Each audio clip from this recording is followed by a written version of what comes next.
What up, y'all? It's DJ MV Sirius XM, of course, Power 105 The Breakfast Club, Sucker Free MTV2, and you know what it is, Pound for Pound TV out.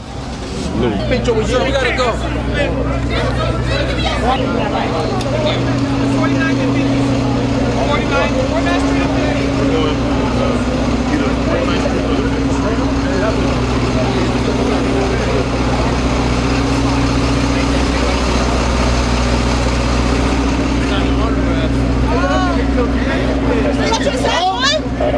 You got your sign, honey?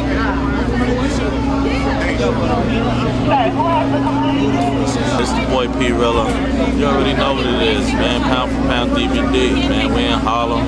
It's Filthy Rich Records, Mayweather Promotions. It's the money team, man. You already. Right now, we're working on a Money Machine mixtape.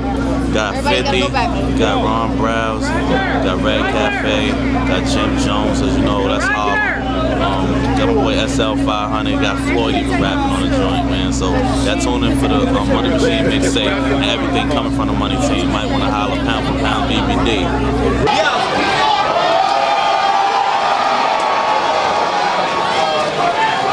Nobody on chairs.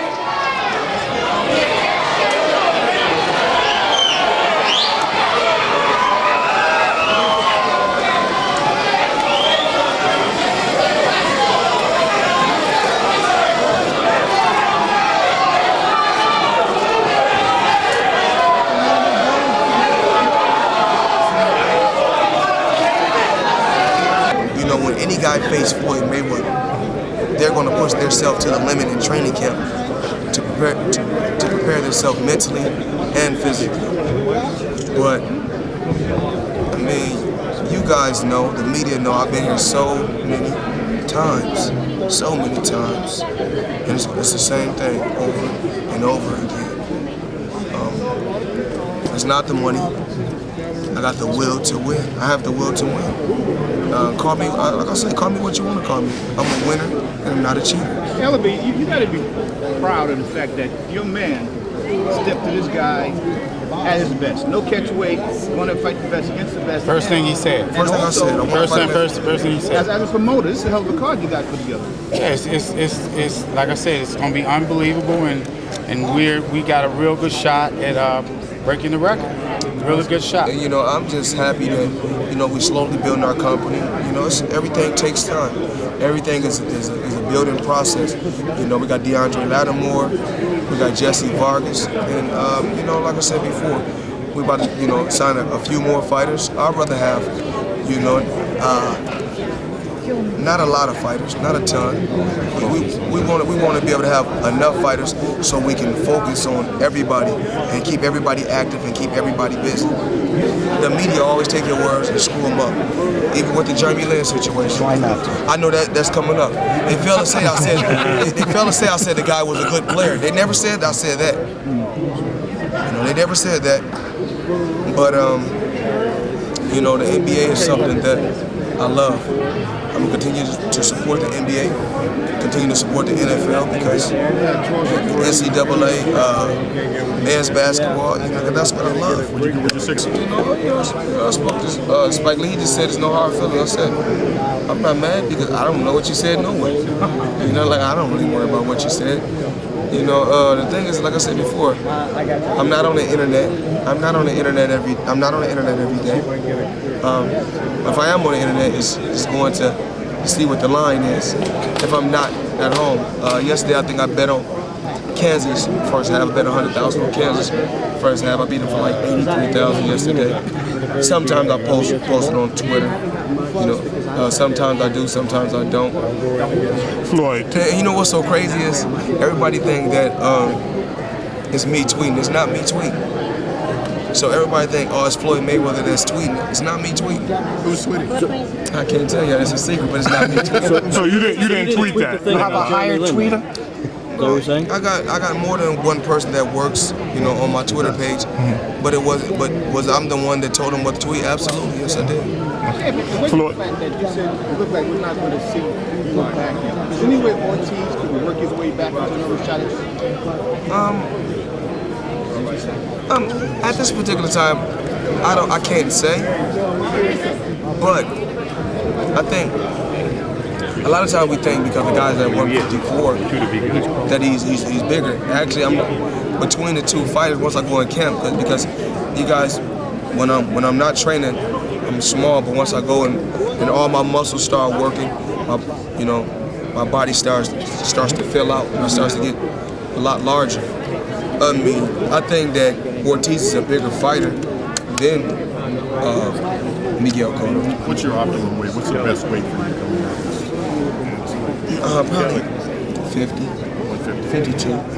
What do you expect to come in? 52 for this fight? 50, 52. Even when I went into the last fight, I probably was 140. I went to the fight 147. You fought De La Hoya. He was at 140. Yeah, but De La Hoya, I didn't fight. Night of the fight, he was right 70, 71. Yeah, but then Oscar De La Hoya also, they gave me heavyweight gloves. Look how big the gloves were. They gave me But one thing's for sure, we ain't got to worry about that this go round. because we are requesting 8-ounce gloves. Hopefully we can get it. If we don't, then we go with the 10s. But we want we fighting in 8s. We want 8s and we want blood, sweat, and tears. You think you can knock Miguel out? I mean, I just feel like if a guy been hit the canvas before, it's in the back of his mind that he can go down again. And what do you, if I ask you how this fight's going to unfold, can you take me through visualization of how you see it perhaps unfold? Eddie, come on, Eddie. Well, I'm quick on the draw. I'm real quick on the draw. And you got Antonio Margarito that was landing a lot. He's very, very slow. He's slow. We attack quick. We've been hit with good shots before. And like a true champion, shake it right off. Do you want to clarify exactly what you know about Jeremy Lin? I never said that Jeremy Lin. It's the thing that I just said, just because he's this, that's why he's this. I mean, no, we can turn the table right now, and we go back to where we was at before. One thing, let them also put everything that I said out there. I said Jeremy Lin was a good player. And, you go back and look when he played against the Miami Heat, then they said that Baron Davis, his backup, wasn't doing his job. So, things happen. And, do I regret what I said? Absolutely not. I stand by what I said, and I meant what I said. Can you tell me about a viable, he's like the point guard that the Knicks should go along with? I don't know. I don't have a certain particular team. But the most exciting team in the NBA is the Oklahoma City Thunders. That's the most exciting. Tonight, who I'm betting on, probably Duke the first half. The punch when you knocked out Ortiz. Tell me about that moment when he was looking at you, when he was talking and apologizing, and then you knocked him out. What went through your mind at that moment? I mean, there's nothing went through my mind. The guy who was guys can't beat me. When you get in there with me, it's hard to hit me. It looks different from the outside. They say, well, I would do this, I would do that. So you know what? If I can't beat him with the hands, you know what? He said he wanted to. I guess he said he wanted to break my nose, from what he said. But things happen. You live, you learn. I forgive Ortiz for it. I don't hold that. That's in my past. The future is Miguel Cotto. Then we go from there. Floyd, you talked about, when you were talking about, and I'm going to backtrack, you said one thing that hasn't come up a lot when you made that tweet, and that was being an African-American man, speaking, as an African-American man. It's okay. But even today, Miguel Cotto came out as Puerto Rican, and was cheered for that. But it's okay for him. It's okay for Miguel Cotto to, represent the Puerto Rican. The Puerto Rican fans and represent the Puerto Rican flag. I'm a black American. I believe in supporting my own. I believe in supporting my own first, because that's where I come from, and only they can feel my struggle. If you come from the same background as I come from, so they can feel my struggle. And so, and that's what I'm gonna stand by. Do you feel that that part of what you said was kind of downplayed? Well, it's not. Well, I don't feel that. You know, it's so crazy. I'm not racist at all. You know, because I have Jewish people that work for me. Dominican, Mexican, Puerto Rican, white. You know, I'll show you one of my best friends. White kid, man. Oh, there you go. See, that's my boy right there. What are you, kid? Puerto Rican? All American. He's a white guy, all American, baby. That's my guy, though. Hey, Floyd, can you talk about turning 35? Has Father Time affected you at all? I really don't know. We have to see, you know, May 5th. You know, I went to the boxing gym last night. I think about 1 in the morning. Boxing gym in Brooklyn. Zab Judah, father, has a boxing gym. Yoel Judah has a boxing gym. So, you know, I went to the boxing gym last night in Brooklyn. It was fun. It was fun. It's just that, you know, when I first, you know, in my career, you know, because of course, you know, we're not really at the end yet, but we're slowly getting there. I always pictured I was gonna be on this level. How much longer are you gonna do this? You know, I don't know. But you know, I got to take my hat off to Al Heyman. He has done an amazing job outside of boxing. You know, as far as, you know, me being in a very, very lucrative position. So I got to give thanks to Al Heyman. You know, if Al Heyman was with me from the beginning, man, it'd have been amazing. But you know, we've been together a very, very long time now. Leonard Ellerby, a steady grinder, has been with me, and I was up late last night watching ESPN Classics. They had me on there fighting. It was a great thing. I look back on them times and say, you know what? You know, someday I'm going to hand the torch to another young fighter. You know, it could be Yuri Gamboa. It could be Broner. We just don't know. But you know, I love to hand the throne, you know, to one of those fighters. You know, I've seen Broner fight a few times, and you know, as of right now, he's still in a learning stage. Even though he's champion, it's still a learning stage, because fighters don't understand when it's at this level. Is different. Did you just want to get a feel for where you're at by going to the gym at that hour? No, you know, I gotta, you know, I'm older, so, you know, I can't wait till the last minute. You know, in the past, I was fighting on the regular, so I'll say 6 weeks, give it to me, I'm ready. You know, now, you know, I like to go 9 to 8 weeks. You know, so about, you know, boxing, get a lot of rounds in boxing. You know, if you see a lot of these fighters now, they don't really like contact, so they box with the bar on. It's a bar inside there. You know, I don't box with the bar. You know, I prepare myself. You know, if I get hit with a good shot, then I can bounce back. You know, like a shot that Shane hit me with, and you know, I knew he was gonna end up hitting me with a shot because I was pressing the attack so hard. But you know, once we locked up once, I can see I was much stronger than him. I say he's a beat fighter. Should we sort of take that as a sign that you were pretty respectful of your opponent? I'm respectful for all my opponents. You know, I don't overlook them because you know, I trash talk. You know, that's me. That's what I like to do. It's not being cocky or it's not trash talking if you're backing it up. It's honesty. They're like, yo, he done it. I mean, you know, like Bob Arum like to match top-ranked fighters with top-ranked fighters. He keep all the money in-house, and he controls all the revenue. You know, it's going to be hard. Like I said, it's going to be hard. Do I want the Pacquiao fight? Absolutely, but it's going to be hard to make the fight because Arum is worried about getting money. You know? But what if the fighters keep saying, like Pacquiao, I'm going to let my promoter take the fight? What does that say about him in your mind as a fighter? You're a fighter. If you want to fight somebody, I think it's saying that he don't really want to fight. I mean, everybody has been misled for so long. This guy has piggybacked off me, off my name, and made good money off my name. All everybody say when they mention Pacquiao, that's the guy that they want to fight, Floyd Mayweather. I'm an all-time great with or without Pacquiao. You know, I don't think it just being a sport. I wasn't in the sport 2 years, I became world champion in a year. I've been in the sport from then to now, and I beat you for your belt and give it back. Like I said before, a belt don't make me. I really beat, may rest in peace, I really beat Diego Corrales for the IBF. I really beat, what's the guy? I done fought so many fighters. No, the guy right after I fought Junior Hernandez, Angel Manfredi. He had the IBF, so I beat Manfredi for the IBF.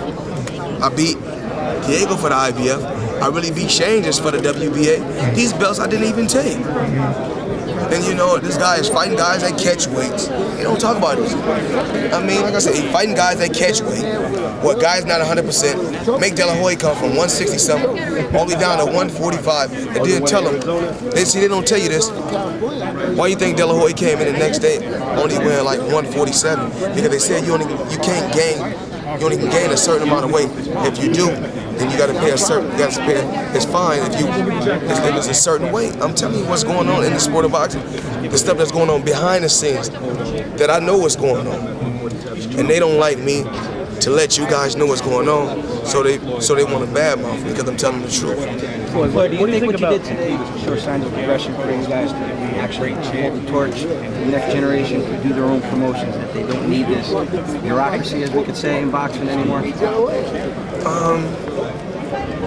I think, Miguel Cotto should have been left. I think he should have been left. When he go and fight in Madison Square Garden, and Aram said, you know what, this is what I'm going to give you. I know it's a lot of Spanish, Latin, and Puerto Rican fans, and because there's 13 million people in New York City. So he can fill the arena with, with a lot of Spanish and Latin fans. He keep all the money. And next question, in Harlem, now I heard you mention when you were on the stage over here, you always wanted to be at the Apollo. You never imagined to be on the stage. How did it feel? Walking through the historic Harlem, Sugar Robinson? Certain things. Like it was always a dream come true for me to go to the Empire State Building and go to the top. I mean, to some people it may sound corny, but when I was a kid in school, they're like the Empire State Building. I'm like, man, I want to go to the top of there one day. And then I think for the Marquez fight, we was at the Empire State Building. We was at the top taking pictures. So, it was fun for me. It was something different. Something that I always wanted to do that I did. Just to be come to the Apollo, I came down 125th Street so many times, and I was like, man, one day I want to go to the Showtime at the Apollo, and boo and cheer and have fun, eat popcorn, drink soda, and have fun. But today I'm on the stage at the Apollo, and like I said, it's amazing. Floyd, what do you make of Pacquiao not fighting Marquez again after Marquez probably beat him in the last one? I'm just being honest. We talked about the Pacquiao, but I can really care less what he doing. Do you think he'll win his next fight against Bradley? I can care less what he doing. I'm really tired of media even asking me about that. I'm very, I'm just very, very tired. I'm tired. If you guys want to interview me, don't ask me nothing about Pacquiao. I can care less. That's a top-ranked fighter. I offered him money. He turned it down. He don't want to fight. Y'all seen what his purchase is? I offered him $40 million. Like I said before, I offered him $40 million. It's just like things that don't make sense. The guy suing me, talking about I'm throwing his name through the mud. He don't even know what I'm saying when I'm talking trash about him. So, that's Bob Arum. That's all work from Bob Arum. Does it bother you that you're probably tougher than people give you credit for? Oh, they know I'm tough. I just make it look so easy. I don't care what a fighter could be a C fighter, a C plus, a B plus, an A plus. I make it all look easy. Do you think this fight is going to be easy? I don't know. I can't say. But one thing I'm not into. I'm not into taking no punishment. One thing about me, I dish it out. I don't take it. What keeps you hungry? My fans. Every time I go in that, I want to show that I am the best to ever put on gloves. I am the best. When will you think that enough is enough? And, dominate the sport for so long. Hi, Joe. Whenever. Hey, Bentley, how you doing? I mean, we talked about. What's up? Hey, you didn't recognize me. We talked about passing the torch and everything like that. But when do you think is enough for Floyd? The title as pound for pound. Now, when it's talking about a fighter being pound for pound, we're not talking about a guy. We got to talk about a guy who has been dominating in the sport of boxing. You know, not like Marquez and Pacquiao, life and death, getting your hand raised. And I thought Marquez won unanimous. I didn't watch the fight live. I didn't watch it live or when it was going on television or at the arena. You know, Bob Arum wasn't getting my money. I'm waiting for the fight to be over. And so what I was doing, I was in my hotel room one day, you know, flicking through the TV, trying to find a basketball game. I said, oh, the fighter. I said, oh, what time? I said, okay, I got about 10 minutes. Let me watch a little bit of this. So I was watching it, getting beat easy.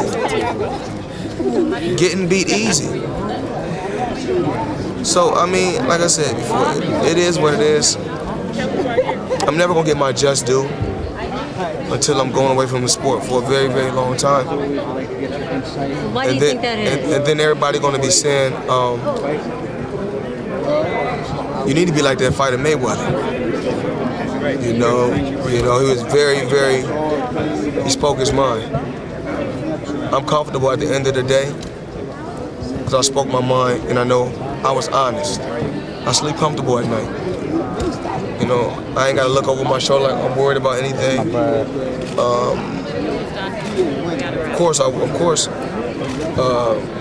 money is always going to get brought up, you know, in a Floyd Mayweather fight. But I always want to see, my opponent eat